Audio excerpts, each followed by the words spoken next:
Welcome to this week's End of Days Update, coming to you from Tulsa, Oklahoma. Wow, we're still here. We could have been raptured. We're having the Feast of Trumpets at EDU. What a lot's happened this last week. So we had a great time at our home church here in Tulsa, World Outreach. It's wonderful to get to speak there and get to stay in our own bed, not be in a hotel. We had a good time the week before that in Alabama. This weekend, though, we'll be in Gotha, Florida at Christ Chapel, September 28th. At 10:30 a.m. and 6 p.m. Come join us. We'll have a great time. We'll get into the Word. There's something about gathering together. The Lord even told us, forsake not the assembling of yourselves together, as some would do, especially as you see the day approaching. So what we're doing with the End of Days Update is about looking that we can see that day approaching. And boy, what a week to be having a talk about. There's so much stuff happened this last week, and stuff leading up to the Feast of Trumpets to where we're all like, okay, this is it. I'm anticipating it one of these times it's going to happen, but man, people were going crazy. People that never talk about it were talking about it. And one of the main reasons is because it's truth. Jesus said, you'll know the truth and the truth will set you free. Not religion, truth about Jesus being raised from the dead and he's coming back. Every writer in the New Testament, God raised him from the dead and he's coming back. We rejoice that Jesus is just about to come back. So man, things were set up. We'll get into, as we get into the End of Days Update this week, the different things that happened. And remarkable that God told the tribe of Issachar, he had a whole tribe to have an understanding of the times, to know what the children of Israel ought to do, indicating if you don't know what time it is, you won't know what you should do. I'm a college football freak. I talk about it. This last weekend, I watched the quarterback not look at the play clock. I was screaming out loud like, hello, you don't know how urgent to be when you don't realize how close to the end you are. So what we're getting into is so that we'll know how close we are, so we pick up the pace, we hustle. You help your local church, you help your local pastor, you're in church more, you don't fit church into your life, it is your life. So that's what the End of Days Update is all about, because I hear people go, well, we don't need to really hear about end times. I've never seen a runner not know what the finish line looked like. And nowadays people are kind of just casual about it, but man, we're at the finish line. Jesus is just about to come, and you had a wonderful presentation of that this last week. I mean, 2 weeks ago, we were shooting right here in our studio, and Charlie Kirk got shot. And we didn't know whether to stop shooting or keep going. And look at what happened in the memorial service. You had the main 10 leaders of the United States preaching Jesus, preaching Jesus. I like what Vice President Vance said. He said, I've never said Jesus this much in 2 weeks ever in my life. And then the Secretary of State, Mark Rubio, what a wonderful message about Jesus. How Adam fell and missed it, and Jesus rekindled that ownership of rights, of privilege for the family. I mean, it's absolutely amazing. If you would have told me that's what you'd see right before the rapture, I would have gone, I'm not really picking that up. So how wonderful is that all these things are happening, and the whole world got to hear a demonstration of kindness and forgiveness and love, exactly what Jesus preaches. So even at the Temple Mount, you had thousands of Jews fill the Western Wall Plaza. It's so fun seeing all those guys down there. I've been there many times. Everybody goes up to the Western Wall. They write their prayers down. They put it up in the wall. The amazing thing is wonderful. He's not there. He's in you and I.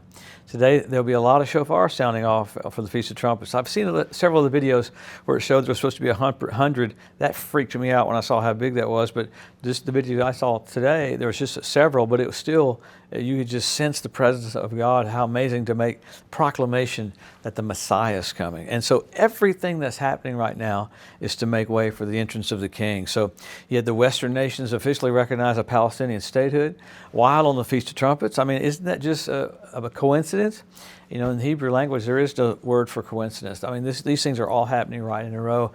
It's intriguing to see how they verbalize the pushing for a Palestinian state, and literally the areas of Judea and Samaria. It's almost comical, because I've said this many times on the End of Days Update. It goes back to the borders from the 6-day war. Everything is about when the Jews got Jerusalem won back. You see all that happening. You saw Netanyahu talk about it. You saw the United Nations voting 147-3. I mean, absolutely ridiculous that Israel be treated this way. So, and you got to remember, this is the same time we had the autumn equinox, where you had half of the world being dark, half of the world being light. That's a perfect presentation or representation of the second coming. One's taken and one's left. 50%. When Jesus was on the cross, you had one thief that died. Went to hell. One thief did not. So intriguing that planets are lining up for all this, and the Jews are responding to all this, and then the Christians are responding to all this. Then you have the animals responding. So you got pretty much every group getting together about all this. So Netanyahu said, I have a clear message to those leaders who've recognized the Palestinian state after the terrible massacre of October 7th. You are granting a huge prize to terrorism. He said, I have another message. It will not happen. There will be no Palestinian state west of Jordan. I loved him saying that, verbalizing that with a boldness like that, because all these groups think they're entitled. I mean, how could you let Hamas be entitled when they murdered children, burned children in front of their parents, cut their heads off, cut their hearts out, and we're supposed to give them land? And it's just crazy. I thought this was intriguing. Hamas thanked the British Prime Minister for the victory he gave the Palestinian rights and justice for their cause. I mean, it's just so just like Lucifer to flip it around and it go that way. So I like that Netanyahu's been invited by Trump to the White House for the 4th time this year. It'll be to debriefing what happened at the UN, because man, what happened at the UN, all of them coming together completely against Israel is so satanic, and literally right before he comes. We were talking in the office today about this, and I said this to a friend of mine yesterday.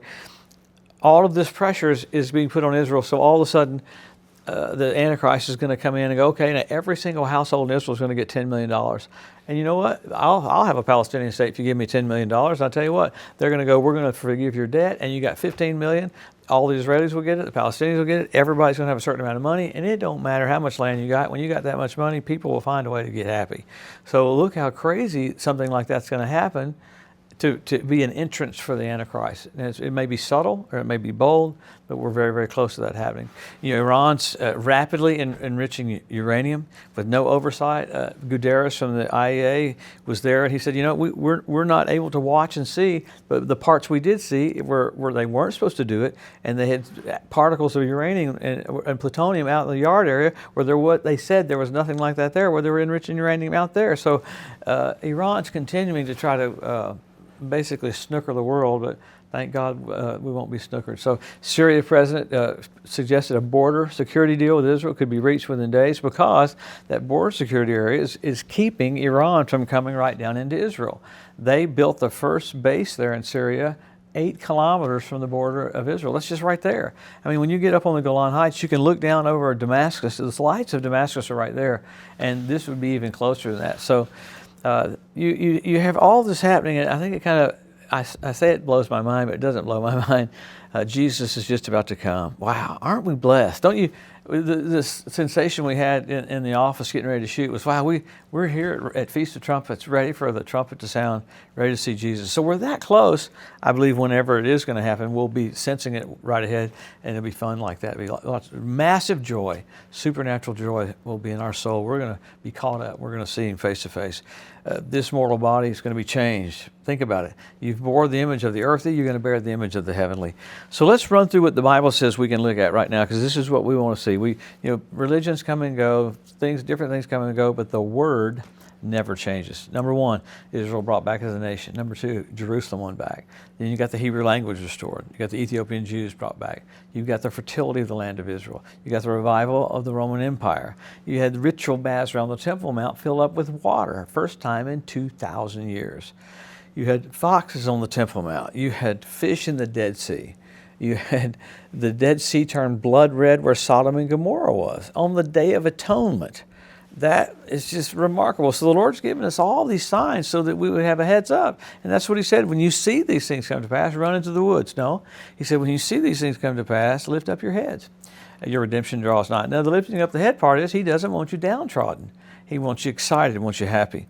The whole thing about end times, you're supposed to be happy, hopeful, not deceived, and not troubled, and comforted. 5 things about the coming of the Lord. If you hear end time preaching and it scares you, it's not Bible. So you have all these signs. You have the predatory birds, dear Lord. You have 170 different species that have shown up. And just this last week, there was you could watch and see their route get altered. This freaked the bird people out, because the birds, instead of taking their normal route, they swooped around like this, because I believe God had them on the land for Feast of Trumpets. I mean, how cool is that? That animals are in place. So you have a lot of signs. You got men will be lovers themselves. We have selfie sticks. Then you go from all the signs, which there's many, to the heavens being signals for us. I mean, it's pretty radical. You got signs when you're heading into a town or a freeway, but once you get into town, you got signals. What were they? You had on Passover, blood red moons. Think about it. Passover and Tabernacles, blood red moons. Wow, 4 in a row. When's the last time you had 4 in a row on Tabernacles and Passover? When? 1967 when Jerusalem was won back. 1948 when Israel was made a nation. 1492 at the Edict of Expulsion when the Jews were kicked out of Spain. God raised up Columbus to sail the ocean blue in 1492. So that's remarkable. Just wild. And then you got the Bethlehem star. You got Jupiter, Regulus, and Venus coming together. I mean, that's amazing. Constellation was Virgo. This last year, the constellation was Leo. He's the Lion of the tribe of Judah, the King of glory, the righteous one, the glorious one about to come back. All these things point to the biggest change the earth is ever going to have up until this point, that the righteous are going to be taken off the earth, and there's going to be a 7-year tribulation. Then we're going to come back with Jesus on horses. I believe in God. My horse has a good GPS. I don't want to show up on Mars. But we are living in the most wonderful time ever when God's about to come back to the planet. Witness to your friends, witness to your neighbors, witness to your mean friends, your mean neighbors, witness to everybody. Even witness to your dog. Jesus is about to come. Everybody wonders where England is. He's back at home. He's still doing great. I'm sorry he hasn't got to see him, but we'll get him up here real soon. So England says hi, and Colleen says hi. So thanks for watching this week. We'll come back next week. We'll see all the things that are pointing to the return of the King. Have a blessed week. We'll see you soon.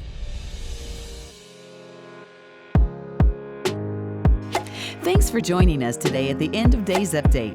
If you'd like to be notified every time there's a new post, just go to the edu at josephmorris.com and subscribe to receive email alerts.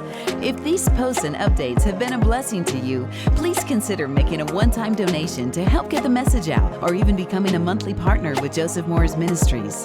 Thanks again for tuning in to the EDU, and we'll see you next week.